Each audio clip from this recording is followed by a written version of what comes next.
Hey guys.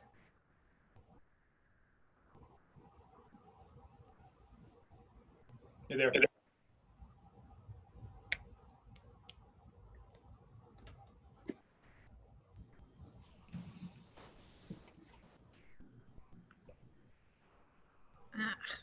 Right. So I think we're waiting for Joe, correct?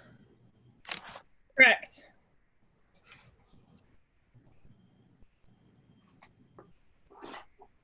Trying to block out that sunset.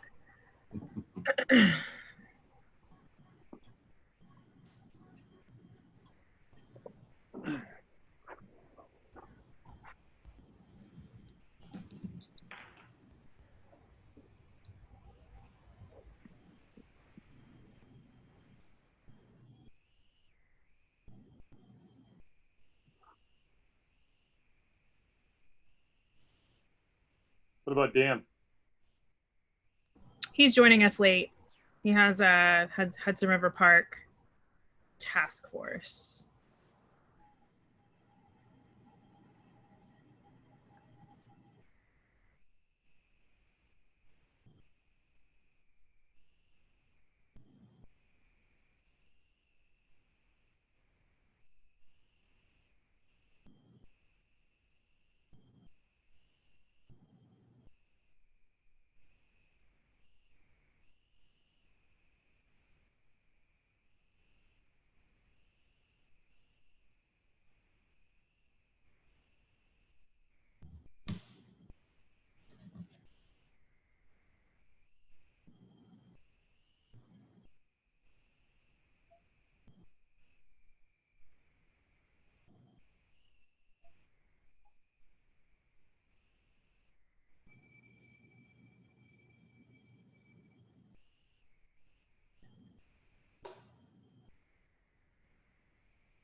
I just texted Joe, but maybe we should just go ahead and get going.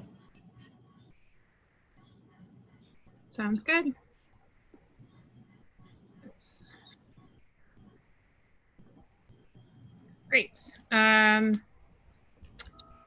Thank you, everyone, for taking the time to meet tonight. This is the reopening working group for Community Board 2. A lot has happened since we last got together. We're already in phase 4 today, and we weren't even in phase 1 when we first met. So I thought I would just take tonight to go through put together a quick deck. So let me just pull that up just as a background for talking points. 1 second. Okay. I will share my screen. 1 second.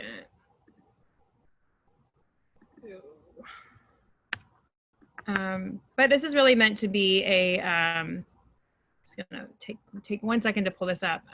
This is really meant to be an informal discussion, and I'd really like to spend the majority of the time hearing from our attendees and panel and other panelists and fellow board members as well about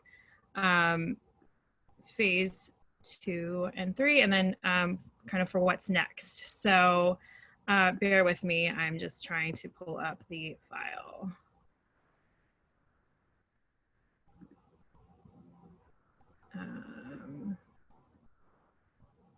Okay. Let me try it one more time.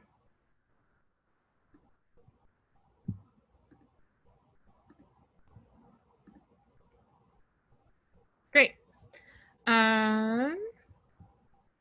So just kind of went through the agenda quickly.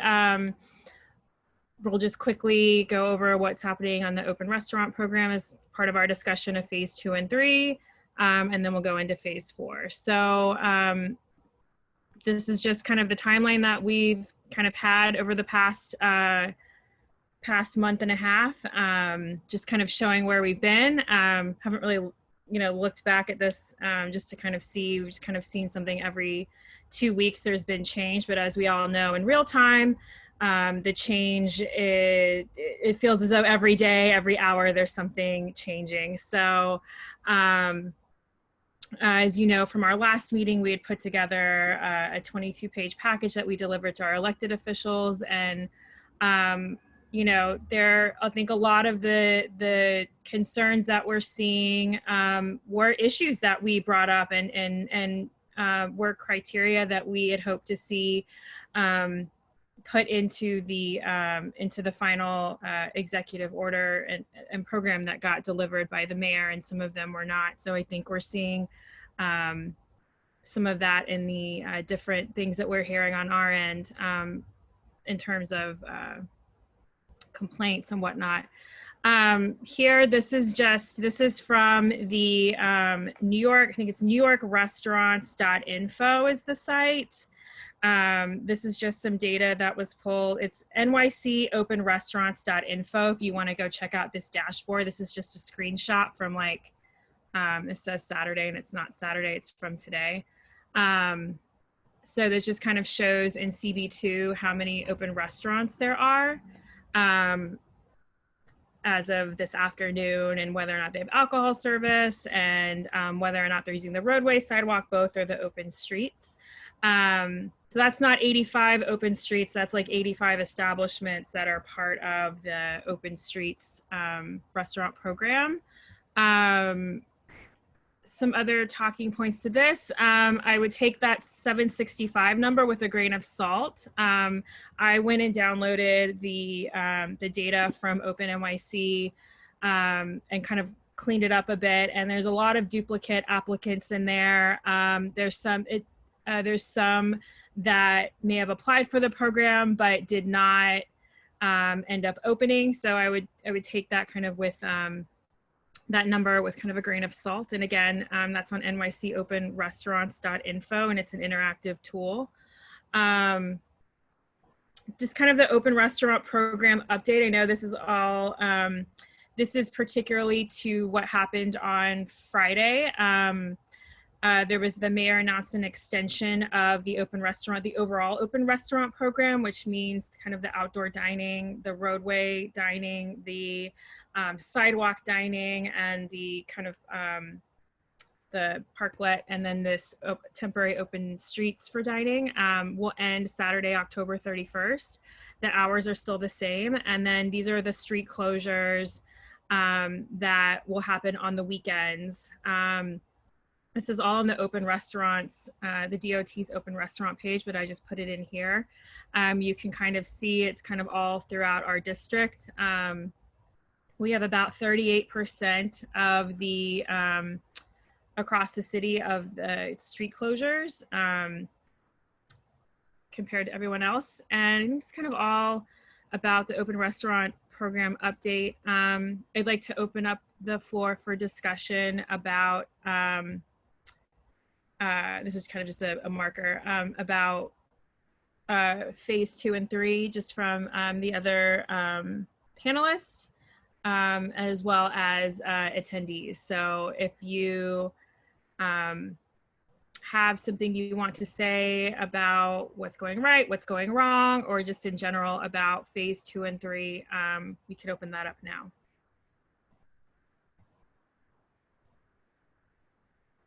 I, of course, can't see anyone's hands who's raised, so give me 1 second. I'll stop sharing my screen.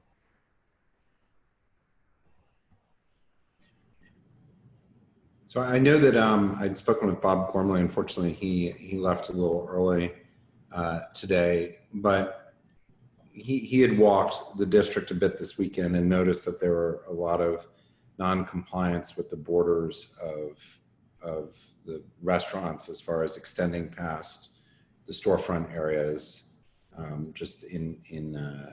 He noted that was an issue, and a number of places, and he was following up with DOT to find out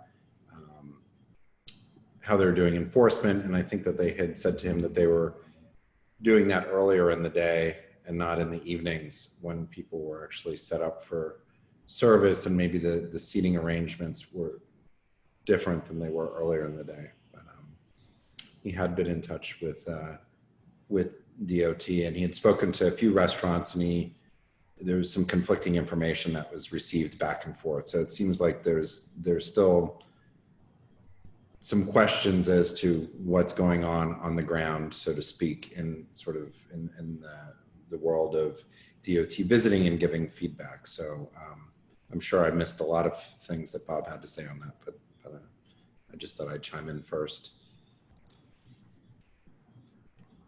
Anyone else on the committee? Bob or Donna?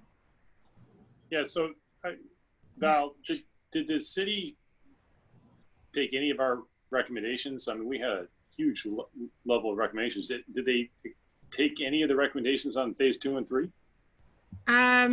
They took, I mean, the hours and the weekends,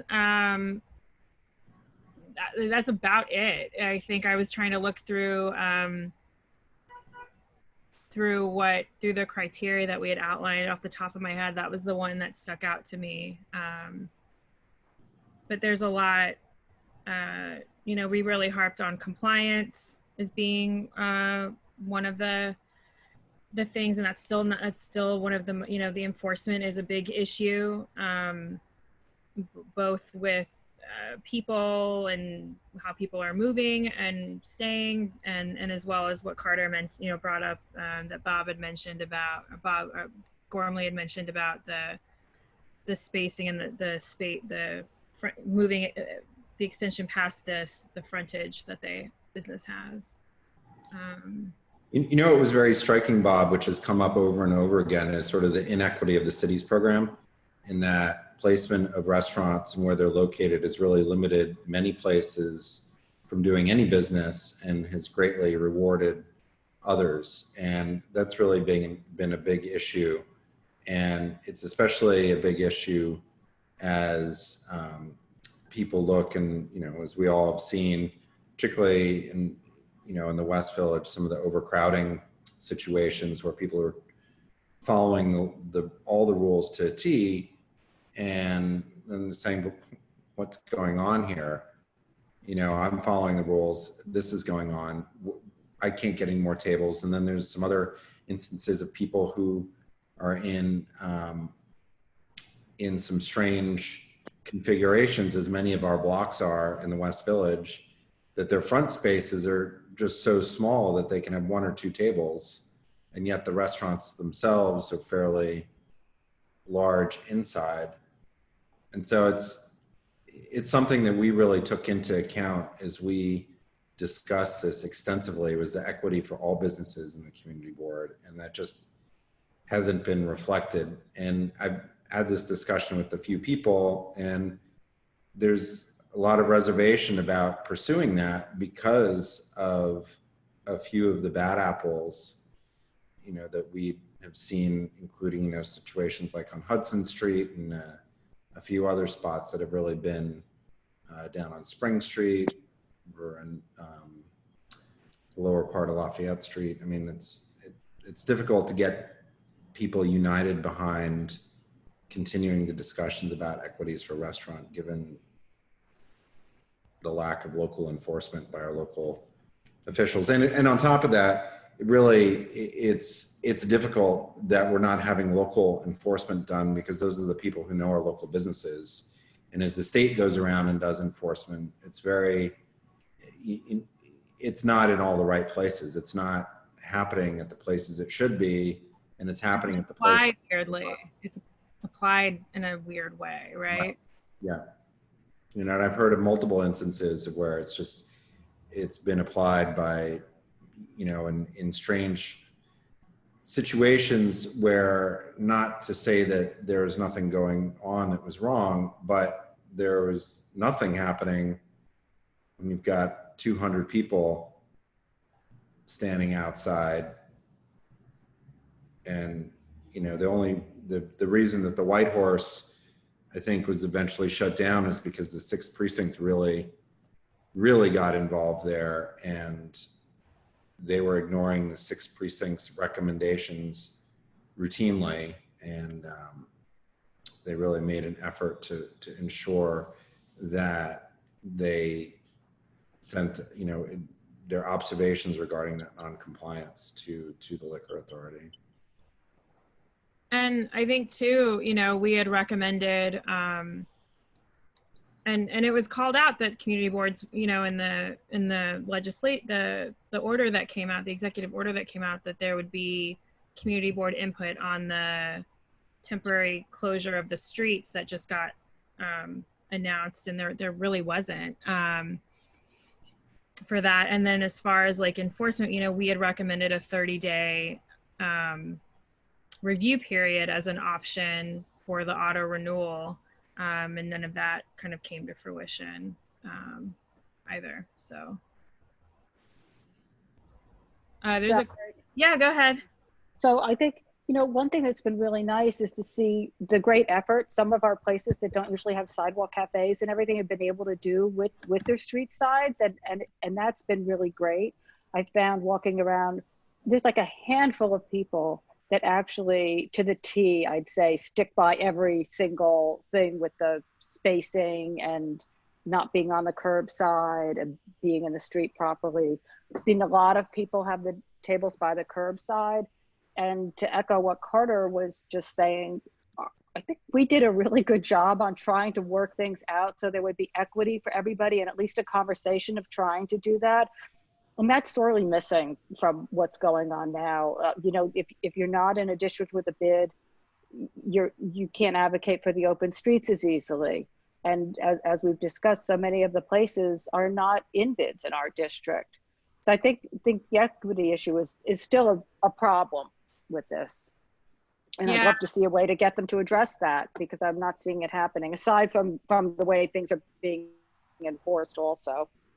Yeah. And if, as you all remember, there were 4 options that we had outlined, and there's the big equity piece was in those middle 2, which were the spaces in close proximity and spaces more than a block away. And that we try, you know, we tried to communicate the need for the equity in our unique spaces, and the fact that you know, bids only cover 2% of our district. So thanks for bringing that up, Donna. Will? Yeah, thanks, Valerie. I had 2 questions with regard to the equity point and the fact that obviously certain restaurants have far less store frontage than others. I think now with the new Open Streets program for restaurants that started last weekend, I believe the guideline is they still have to stay within the frontage of the restaurant. Was there any discussion, since the street's already going to be closed, to letting maybe some of the smaller places with less frontage expand beyond that? And then my second question was, I think another way which we looked at potentially addressing that was, as you mentioned, the non-conventional spaces. I know I had put forth the PS41 yard on Greenwich Avenue, which I think had previously been used for some food festivals. Has the city made any comment on using spaces like that as well to perhaps address the equity issue? Yeah, I know that the frontage is such a tricky thing, right? Because if there's a barber shop that's not open, and there's a restaurant next door with limited frontage space, or as a bike lane, it would make logical sense. But I know that there's a lot of tape with that, because red tape with that, because then when, you know, how do you show it? It's complicated. I don't have a good answer on that one. Yeah, and I think there's two separate situations there. There's the question of, with the normal situation, not counting the street closures on the weekends, you know, if someone wants to get permission from the next door store or whatever to expand there, and whether the city would allow that. And then the point which I was making is, when you have those times on the weekend when the streets are entirely closed, maybe you wouldn't block off the sidewalk, but could you have someone expand a little bit more out into the street, leaving enough space, obviously, to walk through? Just a question. Yeah, it's a good question, William. You know, so one of the issues is that obviously they're not closing any avenues, and most of our streets you have to leave a 15-foot emergency lane through them. And so for most of the streets, um, so for example, I don't know if anybody had a chance to go onto 8th Street this weekend, which was closed to traffic, and the businesses could move a little bit out into the street, but because there are restaurants on both sides, in order to maintain that 15-foot service lane for emergency vehicles, it really wasn't much of an extension of what they're already entitled to do in where there are parking spots. The flip side was where there were street closures and people had any type of situation where they couldn't have set up in front, with the exception of a fire hydrant, they could then set up. So if you had a no standing any time zone or no, a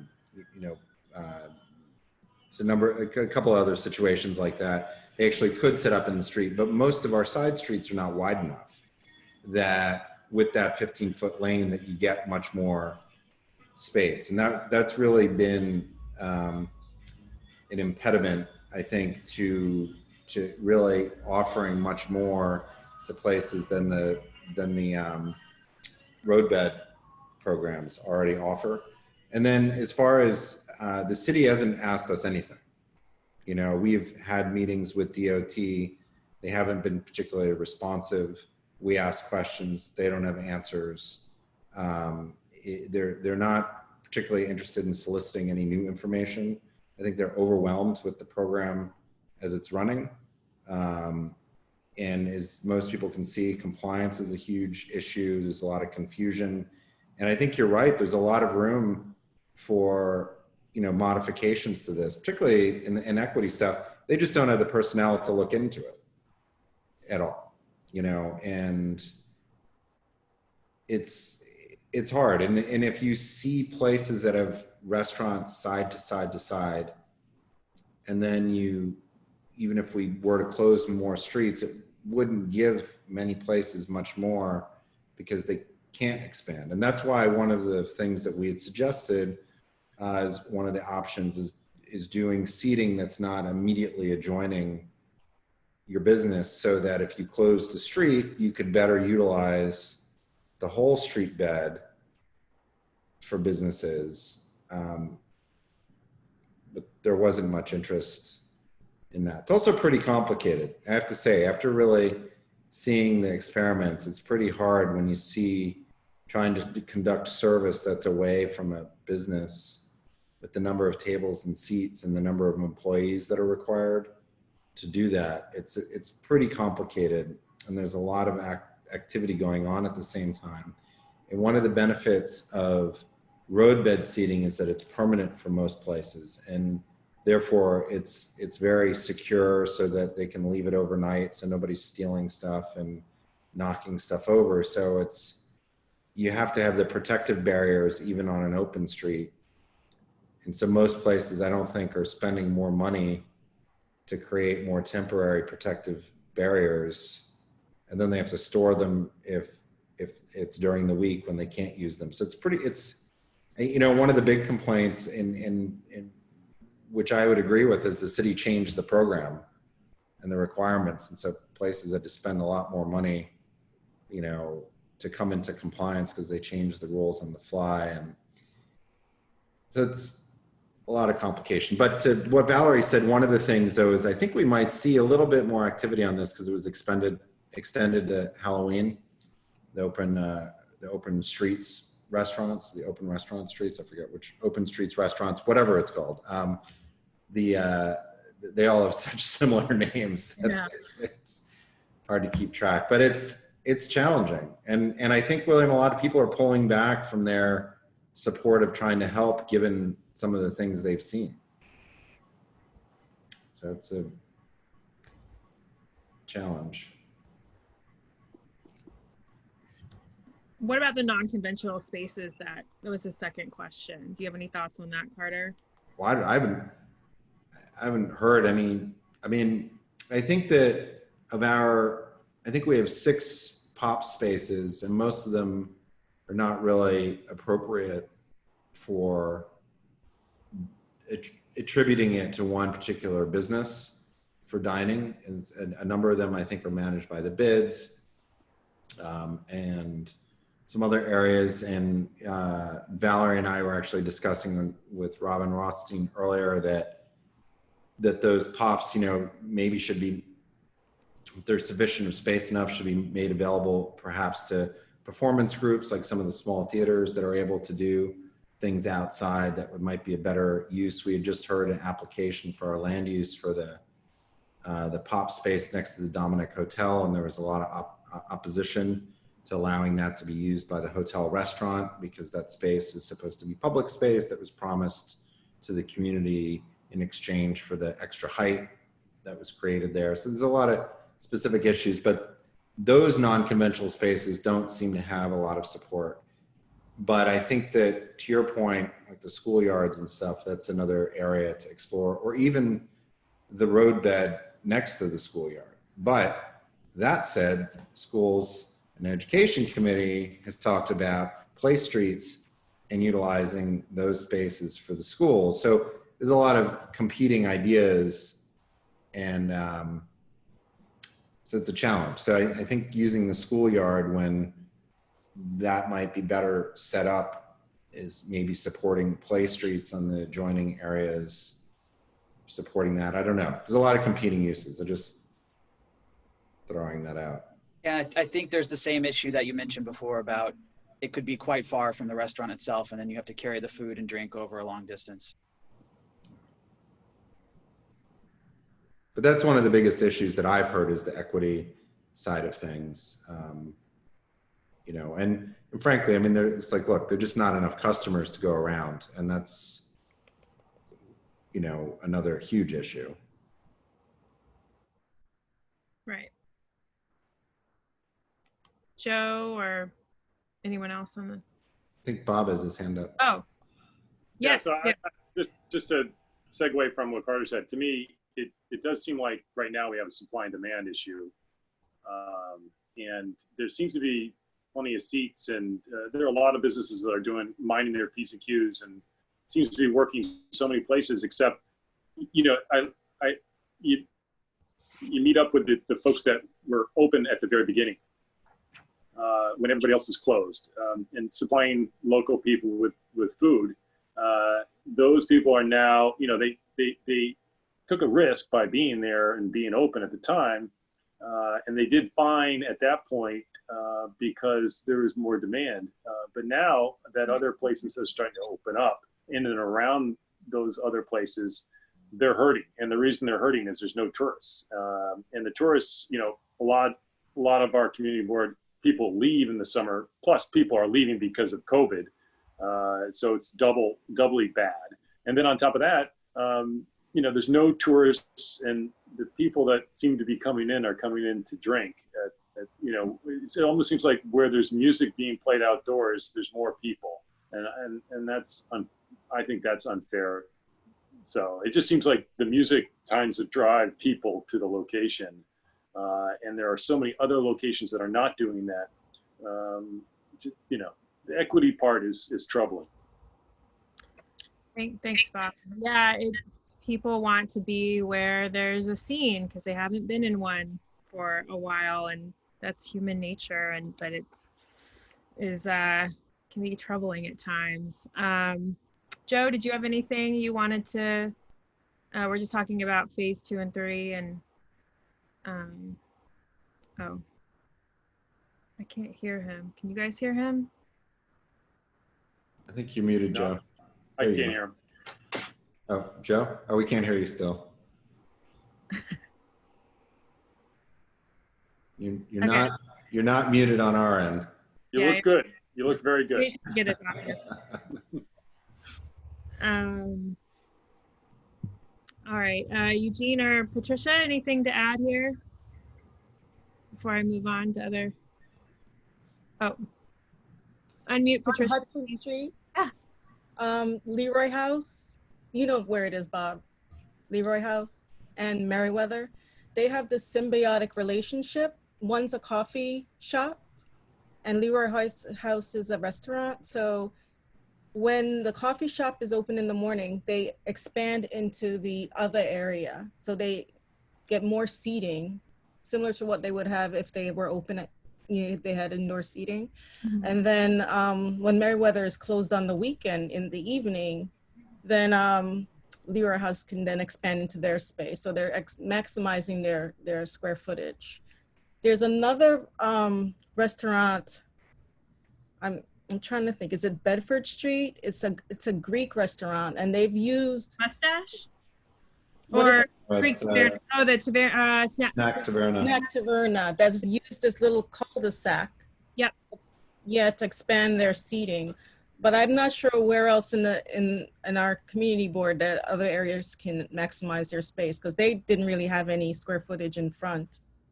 And so to be clear, what are your thoughts on if this is these are good ideas, or These are good ideas, okay, but okay. I'm not sure. I haven't really walked the community elsewhere to see what other people are doing. But I think that symbiotic relationship with the coffee shop and the restaurant works well. Snack Taverna's creativity of expanding into a little cul-de-sac, or well, whatever that little area. triangle, yeah.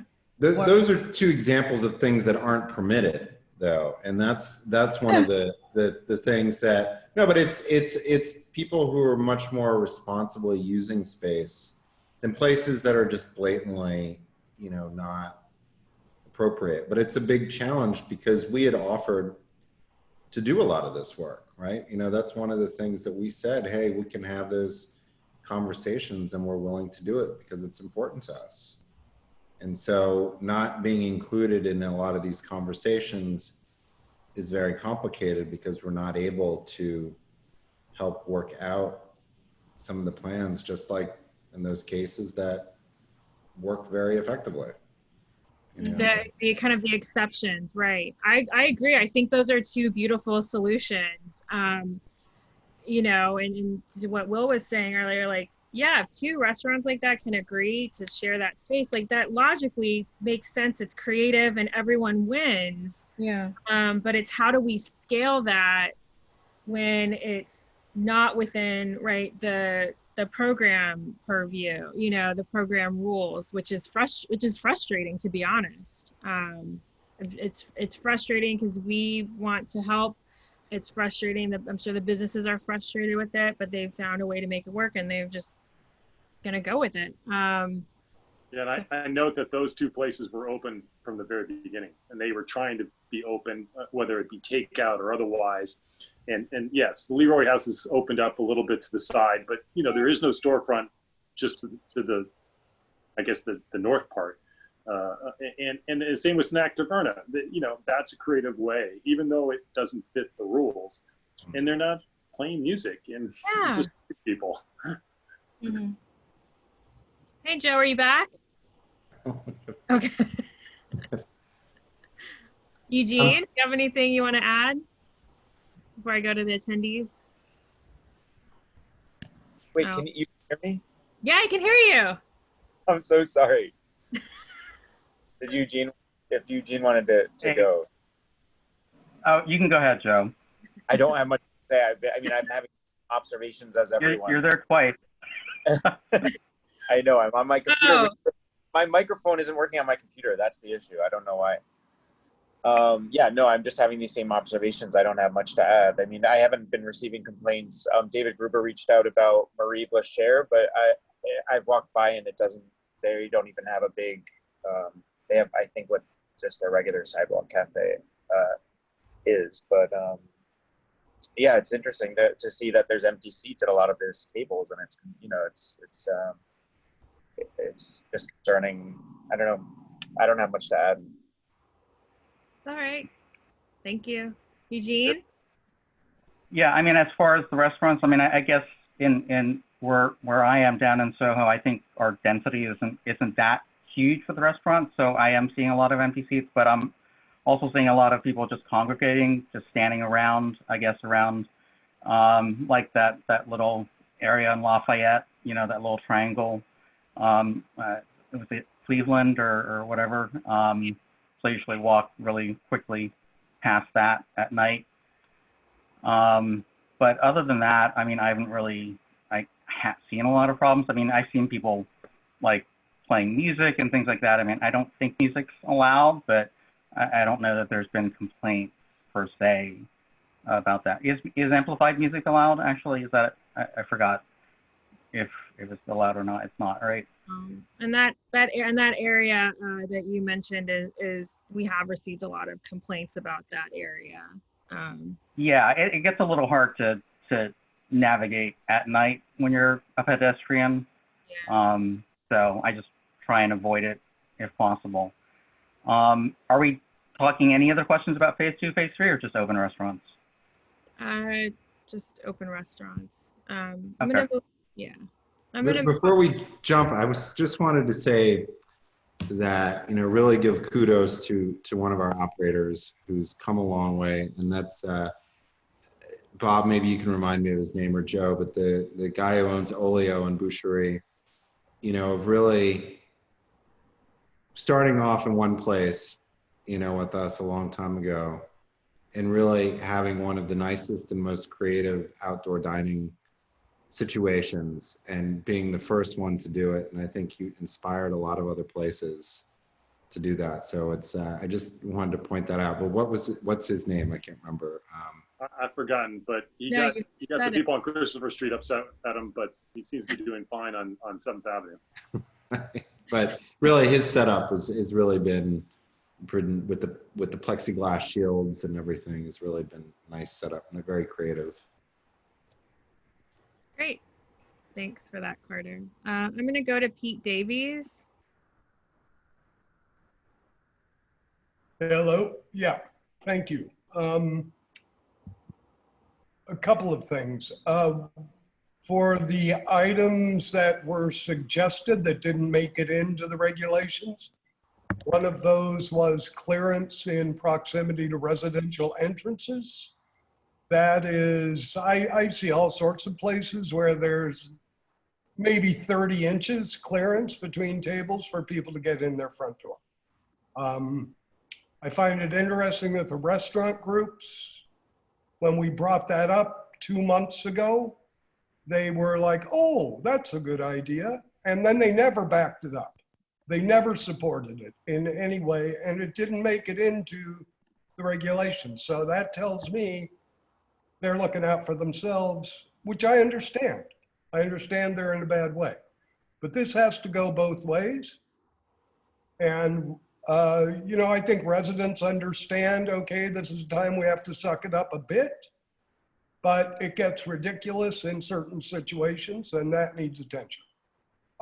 We also raised the possibility of identifiers on containers to go, which now, I don't know if you've seen it, the document put out by the Bid Association today that has item number 8 that says, oh, the people that buy and consume should be responsible for everything. Businesses cannot be responsible for monitoring. Well, that was a rule number 1 going into this. So, okay, there are issues there, but for them to back off of that and say, we don't even want that responsibility at all is really questionable. Pete, you said bid, are you talking about a bid in Soho or which bid? This is the New York City Bid Association that incorporates all 76 bids. I'll put the link up for y'all in the chat. Amazing. Pardon me? Amazing, thank you. Yes, and just so you know, I am on the board of the Soho Broadway bid, the Soho Broadway initiative. I am not speaking on their behalf, but I am speaking as a representative of residents on that bid, in that bid area. And I think when you read this document, you're gonna see that people are looking at an opportunity here to change things up in a big way. And I'm not seeing what's being put forward as any sort of temporary suggestion. So these are suggestions for changing some very basic things like item number 5, which says, let me just read this one to you because I think you'll Find that one interesting. Oh shoot, where is it?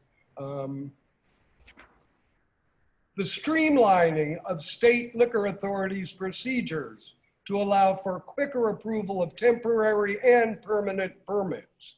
So this is 76 bids in New York City, which at the bottom it says several organizations are lending their support to this plan, including the New York City Chamber of Commerce in all 5 boroughs, the New York Building Congress, the National Restaurant Association, the New York State Restaurant Association, the New York City Hospitality Alliance, the National Supermarket Association, and the New York State Latino Bar and Lounge Association.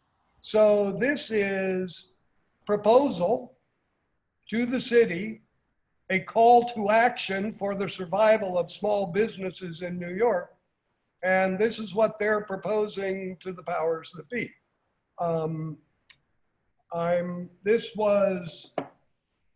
Let me put this in the chat. That should be it. There it is. So I just think we all should be aware of, this was supposed to be a temporary program. I understand it's been extended. I don't know if you saw Governor Cuomo today. Governor Cuomo flat out said, cut it out, stop being stupid, or I'm going to roll it all back and take it all away from you. So, interesting times. Thank you very much. Thank you for calling. Oh, can I add one more thing? Sure. The open streets. One of the sponsors of one of those open streets areas is one of the most egregious violators that was cited. So I don't know if anybody in the city is looking at that. The mayor today said he signaled to everyone, oh, we don't want to close anybody down, but it would be nice if you would all mind the rules. What is that? So, bottom line, this is a public health crisis. And if we're going to let that go by the wayside for business, welcome to the future. And good luck to us all. Thank you. Thanks, Pete, and thanks for bringing that proposal to our attention. Yeah, it is frustrating to hear from the governor and the mayor about following the rules when there's no clear enforcement of any of it. So that is frustrating. Zella? Yes, thank you very much. First, thank you for your testimony, Pete. I really appreciate your points, and many of them I was not knowledgeable about myself. And to the committee, I believe I remember that requests for closing of streets and requests for permits to use them for restaurants were supposed to pass the community board, and I'm terribly disappointed that that the current situation is not recognizing that recommendation. I will bring up one particular point for NoHo. This weekend, 5 hours before the street was closed from Mott to Bowery, there was a notice put out by a restaurant, not the community board, not DOT, not anybody else, by a restaurant, that Bleecker Street was going to be closed down from Mott to Bowery. And that particular intersection involves traffic going north and south and a merging bike lane.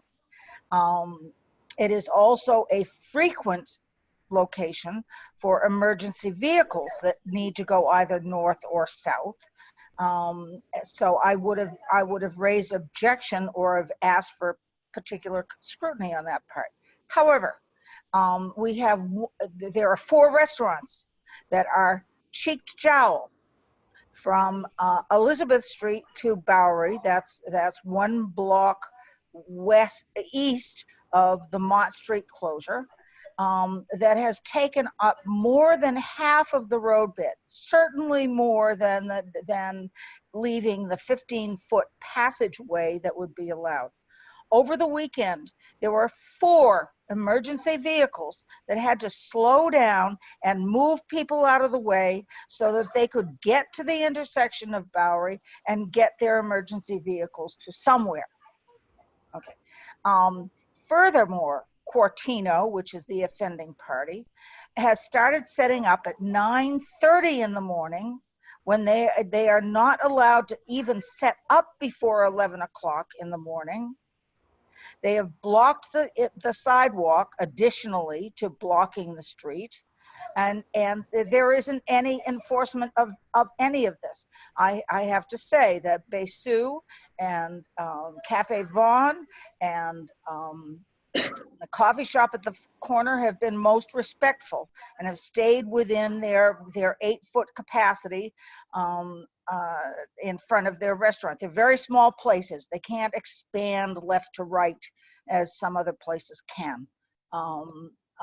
But this is a real violation, and I'm sure that it occurs in other places as well. The chutzpah of this particular restaurateur bothers me a great deal, and the fact that the community board can't weigh in on these kinds of situations is very, very disturbing to me. This is not a criticism of the community board. This is a criticism of the system as it's currently set up. Thank you for entertaining my comments. Zella, you know, that's exactly why we wanted to be involved, is so that we could see the plans and really tailor them a little bit around the edges or whatever they need to be, because there's no opportunity to do that now, and it makes it a much rougher impact when it could be very, very smooth. And also, as you're saying, to have the conversations beforehand so there's no surprises.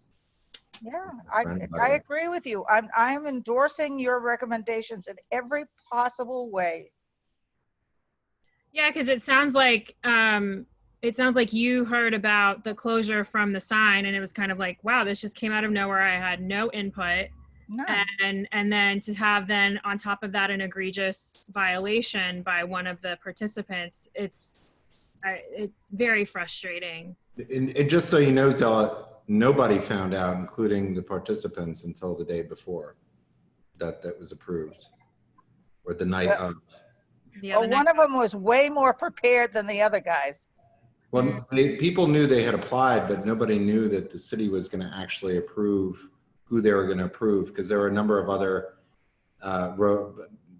roadways that they had applied for in CB2 that were not approved. So nobody knew what was happening, and I question this particular section because of the convergence of a lot of things, and I'm sure with the community board we would have come up with better guidelines for handling the 2 lanes of north and south traffic and the bike lane at the same time, and the congestion that's occurring from Mott Street to Bowery. It's boggling my mind that this was even considered so quickly. Yeah, I agree with all of that. Bob, did you have something in response to this directly, or just a separate question? I didn't catch the name of the proprietor that is causing most of the problems there. Cortino. Thank you. Great. Darlene? Oh. Hi, everybody. How are you doing tonight? Hey. Thanks for taking my call and my my post in the chat section. Again, hello, everybody from the Holland Tunnel. And please raise your hand if you've received an email from me in the last week. Not hearing a lot back on the issues with the largest outdoor restaurant venue in CB2. This is the 3rd season running. They have special circumstances that even I can't figure out at this point. What hours are, what hours, what can they be doing, what can they not be doing, when do they have to shut the music off, which should have never been to begin with. But as you may or may not know, I'm talking about Gitano, the Palm Party Bar at Canal and Grand on Varick Street. It's 24,000 square feet of fun. Tropical drinks. I went through their STIPs again today, and I'm just backing the STIPs out to the reviews that I'm reading online, plus what is 30 feet from my home. I can rattle them off, but I won't go there. I think I hit on some main points that the operator is a bad operator. The attorney has been giving this community board, the attorney representing the operator, has been giving this board a lot of snow jobs lately. Probably always, but I've only been paying real attention for the last couple of years. And I don't know, I keep saying this, I don't know how I can take the stress of a pounding huge party bar that is super high capacity. I say this every night. I don't know how I can take it tonight. Can I get some clarification just to make sure that we're keeping the conversation within the context of the reopening? I understand that. Well, it did reopen July 1st. Okay. I do understand that. And whether it was under the, whether it's an indoor or an outdoor restaurant, that's another question. Whether, it goes, it's covered where it's covered under the phases that nobody can actually answer. Right. Are they doing social distancing? No, I've been getting a lot of bounce back from complaints that I've been putting in about the social distancing and the no masking, because they say people not in masks, people not social distancing outside of the restaurant on the sidewalk.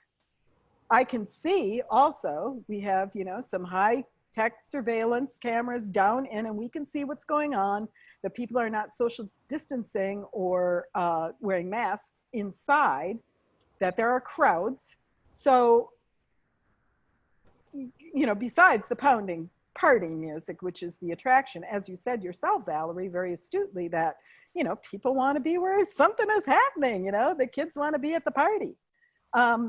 All well and good, except for I don't want to have it in my home. I'm sorry that I keep coming back to the community board and saying the same thing, but no, don't be having any premise with outdoor music opens up the door to that atmosphere, and they can play music. It is in their stipulations. They just don't do it at the ambient background level that they said they would do it at. And enforcement is, I had it in the last by extraordinarily hard work with the first precinct. But right now, the first precinct is just not dealing with anything right now, except for what is going on around City Hall. And, I haven't kept up on really, their issues in Community Board 1 with their outside dining, because I got it right. I've got my own big project, as I said, the largest outdoor venue restaurant across the street. Gitano has a public assembly for 500 people. 500. Now, I don't know how they're social distancing in there. I don't have cameras in there, but it's a good bet they've got a few hundred. I don't know. You bring up a really good point, because there's no reduction of occupancy, because it's not an indoor space, and it's an outdoor space. So then are they just, I'm just kind of asking, I'm just kind of saying That's out loud. okay. Riff. That's what I'm doing. I'm non-scripted tonight, as usual. Unscripted. So, you know, it's not, it's also, they're not registered as an open restaurant because they are just operating in their space as usual. So that is, you know, I guess with social distancing as part of it. So I guess I don't, I think they're supposed to operate at 50%, even if they're outside. Okay. But the challenge is, It's a you know, group of 21, 25, or groups of 10, or, you know, it's the like challenge. 10 The challenge is that 10 our relatives local or enforcement is not doing the enforcement, and that's been the real issue right now. And I think that with that establishment, because you can't really see from the outside what's happening, it's a challenge for the state to do enforcement, because from my understanding, most of the state enforcement is done visually from the outside, because almost all of the approved temporary dining is occurring in outdoor spaces that's very easily visible to state enforcement authorities. So when they do it, they're able to very quickly do it, as opposed to Gitano, they still have all that netting and the stuff up around the fences, right? And paintings, whatever. They're like enclosed, right? but open air, and it's probably attracting more people because it's outdoor, you know, yeah. Well, yeah, well, it's just a challenge of enforcement from the enforcement that we have seen. That I mean, it's nicer than eating in the gutter, let's face it. And I mean, it just is. I mean, it looks very cool. I mean, you know, it's very dark. One of the things, I mean, which it's a Tinder spot, let me tell you. You know, is that they could, see it. Which they haven't done, is that they could take the seating all along their premises, which they haven't in front, the outdoor seating on the streets. And so that doesn't fit their model, obviously. Are you threatening me? I am not. I'm just I'm just saying that it's a very challenging. It's very challenging because it's similar to what we heard, you know, with the Dominic Hotel. I believe you were on that call as well. You know, with the pop space, that they could also take up all the sidewalk spaces. You know, so it's a challenge. I mean, the number one issue from what we've heard from you over the years, and has always been the case, is the music, number one, and there's no enforcement of that, unfortunately. And then number two, right now under these circumstances, it's the social distancing. But as Valerie pointed out, you know, what if the complaints are not going to the state liquor authority, there's nobody investigating them or checking them. They're not on any lists of an establishment that would be checked, because they're not on the open dining. So DOT is not coming by, and DOT, from my understanding, is the major enforcement agency right now that's going around. Right. So it's a challenge, and if the police department is not engaging, which they don't really seem to be, other than giving some words of advice, it's a huge challenge. And I think that that's why the governor has been sending down so many state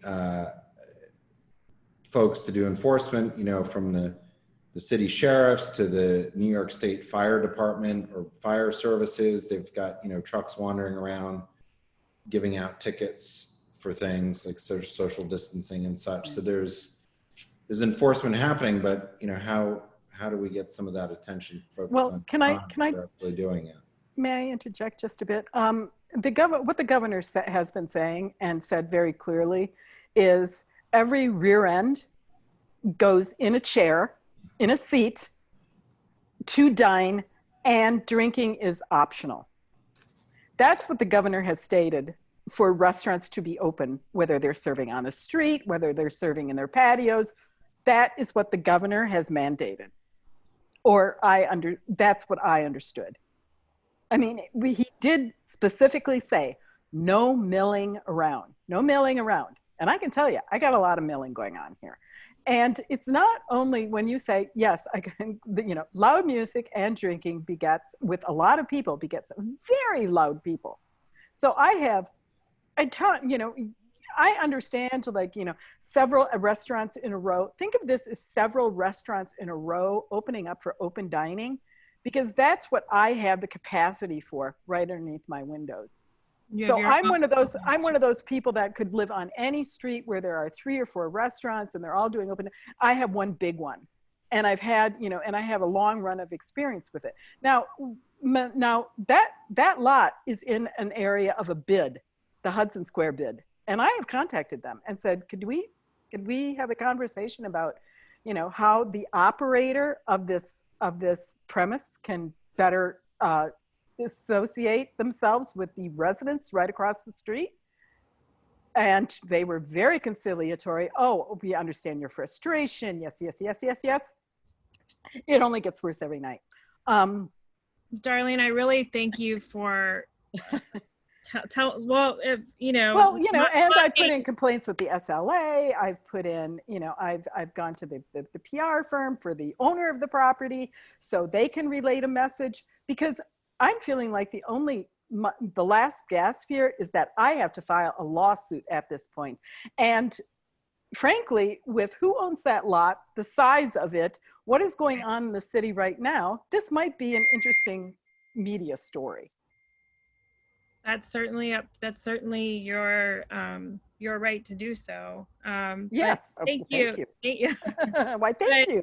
Thank you for being on tonight and letting. Darlene, I'll make sure that we follow up with the state as well, as far as that's concerned. I mean, I have dozens of, I have complaints everywhere. It's just like, they're not getting any traction. They're not getting any traction for a reason, because they're not unreasonable. Right. It's who owns the property that's unreasonable. That's being unreasonable. Thank you so much for reminding me about who owns the property? About the about the egregiousness of that operator and that venue. So thank you for. Yes. Okay. Thank you, Valerie. I appreciate it. You run a great meeting. Thank you. Thanks. Good night. All right, it's 7:33, so I want to be cognizant of everyone's time. I noticed that Brian Pape has joined us. If you had anything to add on phase 2 and 3, Brian. If not, I just wanted to, as far as phase 4, we know started today, and kind of knowing what we've heard. And I see we have one more question from Nancy. I'll get you on in a second, but just based on what we've heard, let's hear from Nancy first before I go on there. Nancy? Yeah, thank you. I'll try to be succinct here. Certainly the big issue is enforcement. It really is despairing because nobody seems to be in charge. I really have a concern with the establishments going over the borders of what they are supposed to be allowed. Some of them have very small frontage, and I'm sympathetic to that, but many of them don't, and they have many tables and many chairs, making it impossible to navigate a lot of sidewalks. And, you know, the only exercise you can get is walking around these days, and the only time is the evening because it's too damn hot in the daytime. If there is enforcement in, business hours, banking hours, that ain't where the problem is. A lot of the tables come in and they're put out 6, 7 o'clock, and many of them without proper social distancing, and some of them don't even have chairs. They're little stand-up mini bars. I would certainly be prepared to second the recommendation that CB2 get involved in possible exceptions to the rules for hardship cases, inequitable cases. But the rest of them, there really is no excuse. The outdoor music, some of it amplified, some of it live, which is always amplified.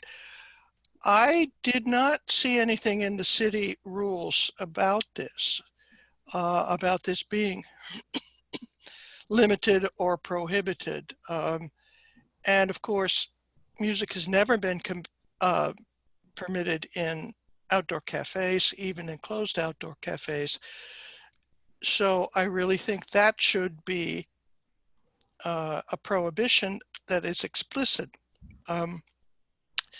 In the open streets, I just found out just now, thank you, Valerie, that there's one around the corner from me that's being sponsored by Blind Tiger. Blind Tiger isn't even a restaurant, it's a bar. They specialize in, quote, craft beers, and they have a zillion of them, and they're one of the loudest bars you'll ever come across. How they're going to cope with the governor's idea that it's food, food, food,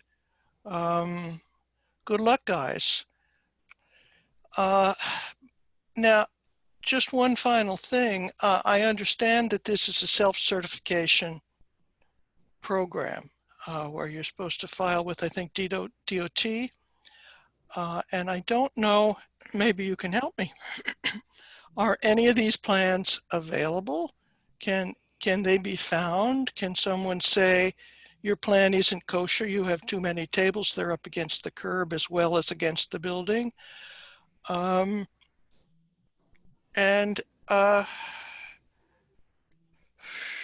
If so, or can it be said, well, your plan as you filed it is cool, but you're not following the plan, which is, I think, something that, at least in principle, you can do with liquor licenses. Is any of this available or being looked at, or something that can get attention? Or do you just file a plan and it drops down the memory hole and then you go off and do whatever you want, which is what I think I'm seeing? Yeah, as far as the plans, they're not publicly available online. Just the data from OpenNYC is just who applied. And then it just has check boxes as to, like, yes, they've agreed to this plan, or they've submitted a plan, or they've agreed to these parameters for the program, and that's about it. That's all the info that I've seen. Because I'm not foolish enough to expect the city to review any of these, but maybe some of us could marshal our resources. If so, in terms of good government, my suggestion would be that yes, these should be publicly available. Why should they be a secret? It affects the public. It affects public health, which should be the priority. No. I agree with you there, definitely. Well, you brought up a lot of great points of things that you've seen, and you've expressed the empathy that you have for the small places with the small frontages, but you've just seen, it sounds like you've seen some egregious violations. Woods are full of them. I agree with Donna. Hardly anybody is in strict compliance. Many people are in approximate compliance, and then many people are just whatever. And as far as the music, I mean, Carter, is the default that it just is under the, or anyone else on the SLA, Bob or Donna, is the default that it just goes to what is in their stipulations then for this program? Yeah, I was just trying to look it up. It's pretty clearly marked. Let me see. It's in one of the frequently asked questions for this city. Okay. Let me see if I can find it. I thought that it was there. Yeah. Yeah, no, music. It's so, not allowed. The music is not allowed on the exterior of the premises, but okay, it has very specific language. Right, but then I guess that to Nancy's point, everything, I mean, it's the whole point of this conversation, everything goes back to the enforcement, right? Exactly. Which is frustrating,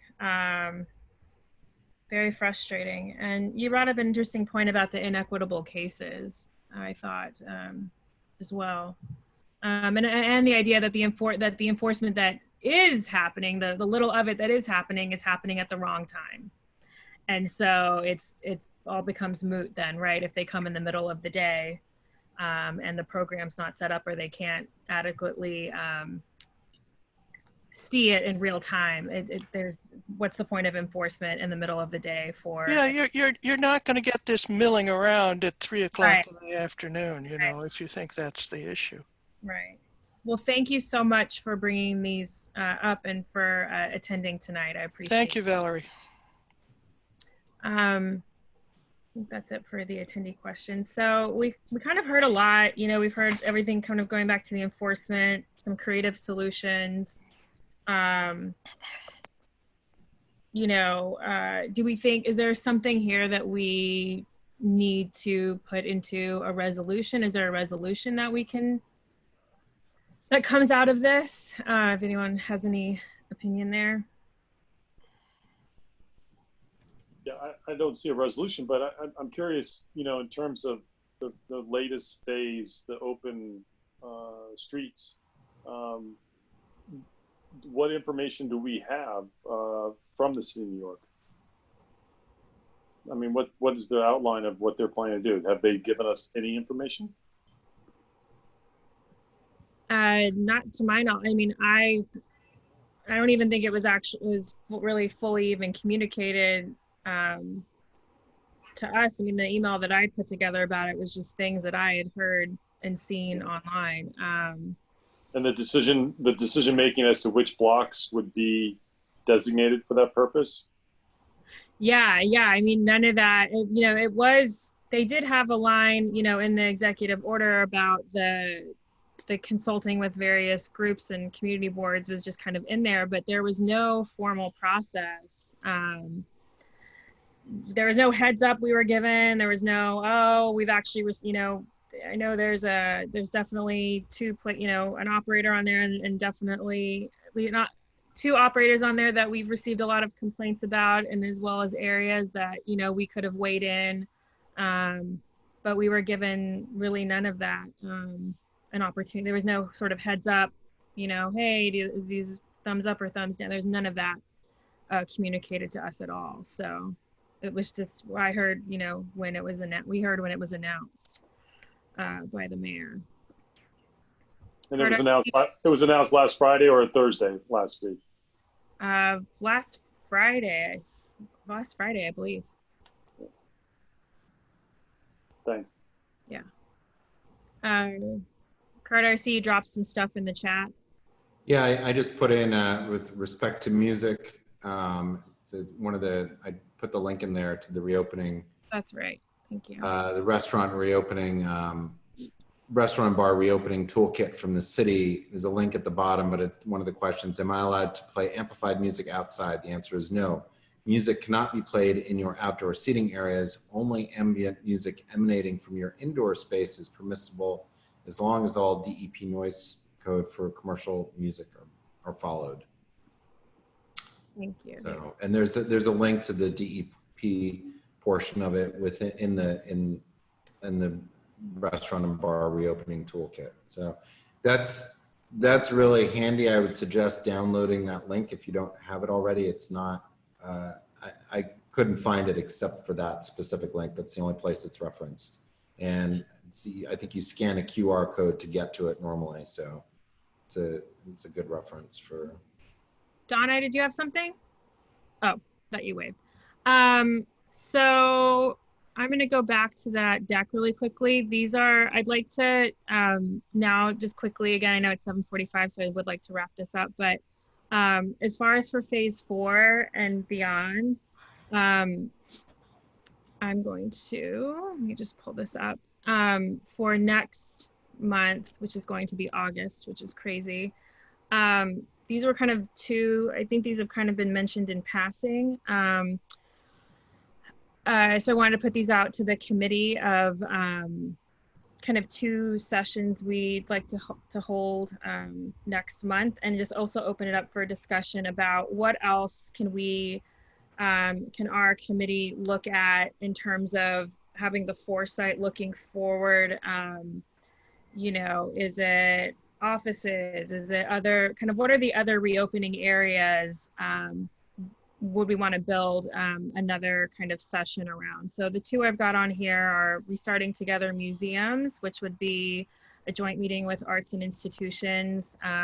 We'd have Jane, but also somebody else, kind of Jane's boss from the Whitney, to talk about really have this be a venue to connect the smaller arts institutions in our district together, to hear about the workings that this museum reopening task force has worked on that could be shared, and could be shared best practices. And then another one would be the universities that are in our district, having representatives from each of them come and talk about, particularly obviously our largest employer, NYU, and to kind of help give local businesses an idea of the kind of density to expect to make plans around for, you know, for the bagel shop, you know, are they gonna, can they expect like large platter order, you know, just in terms of knowing how NYU move-in would go. That's kind of a big deal, and just kind of what are the plans that the university,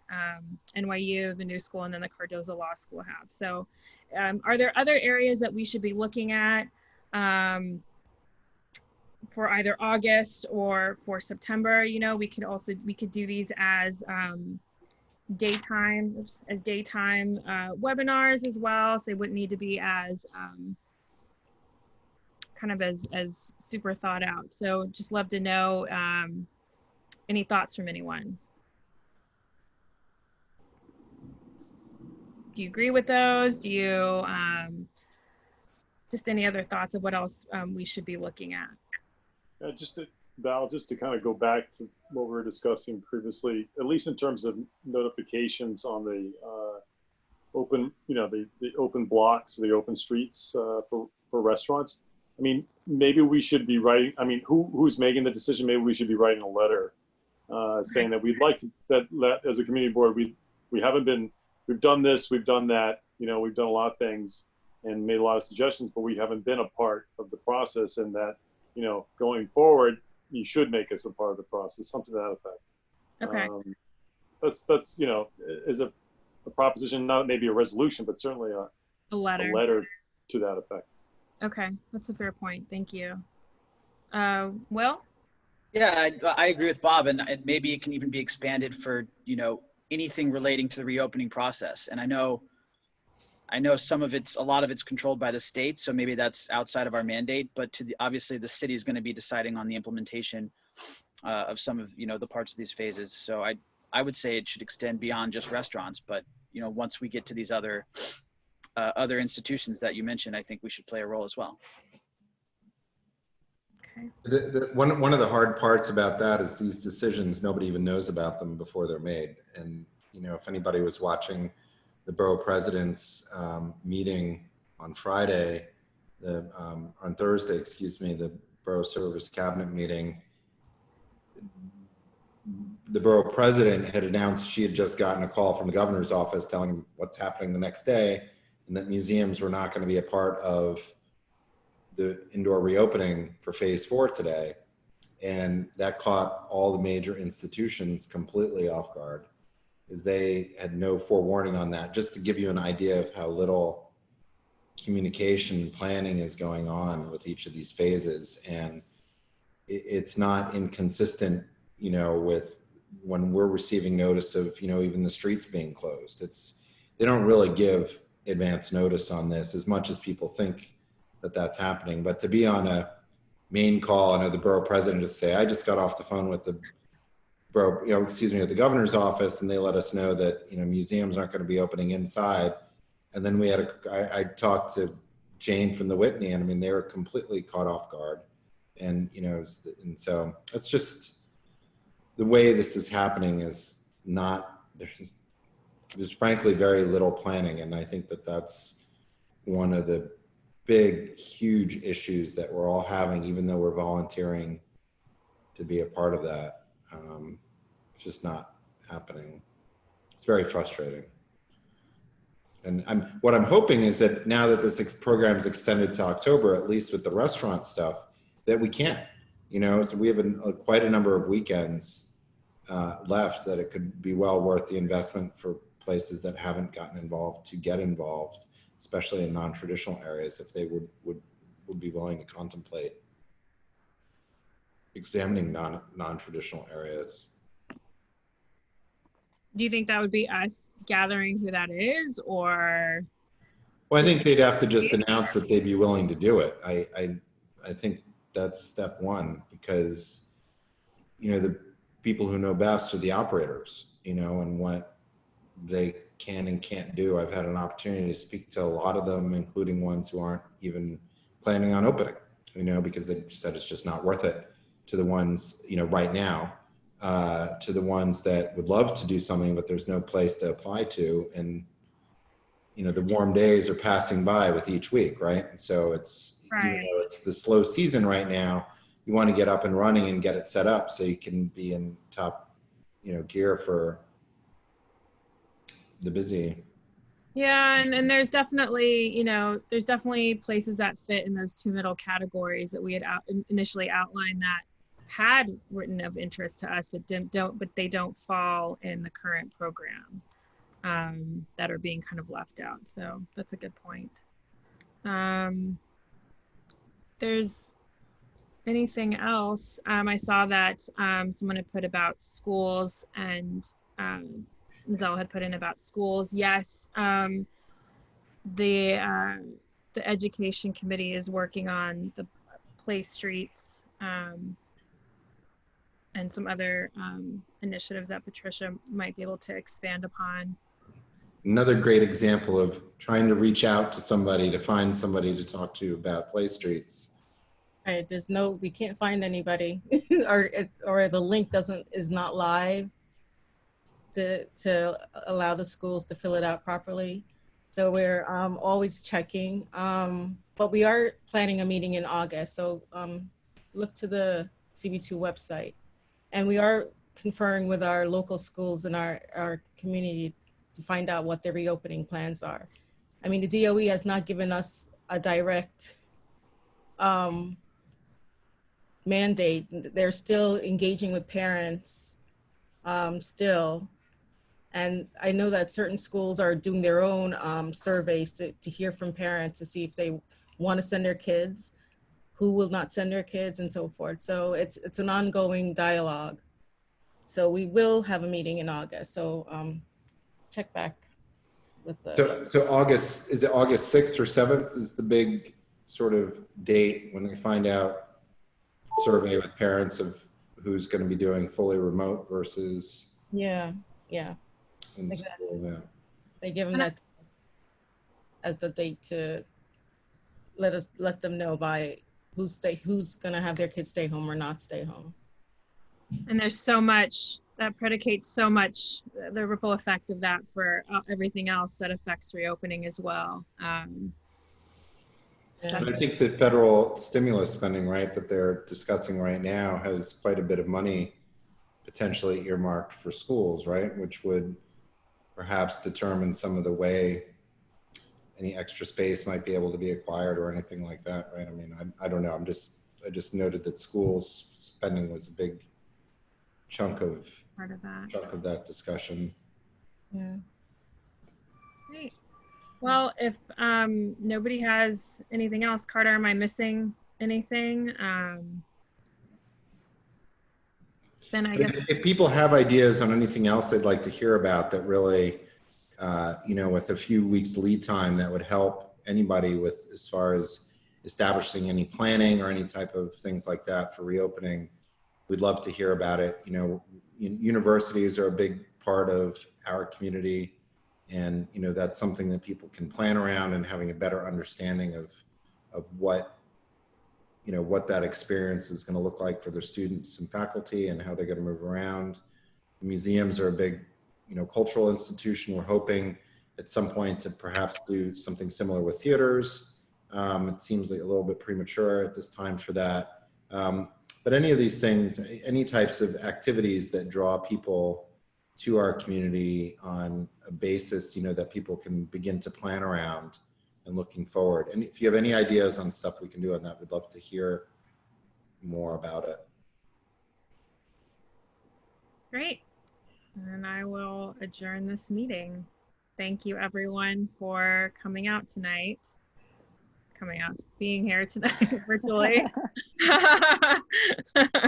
All right. Thanks everyone. Thanks, Valerie. Thanks, Valerie. Thanks, Val. Bye. Bye. Night. Good night.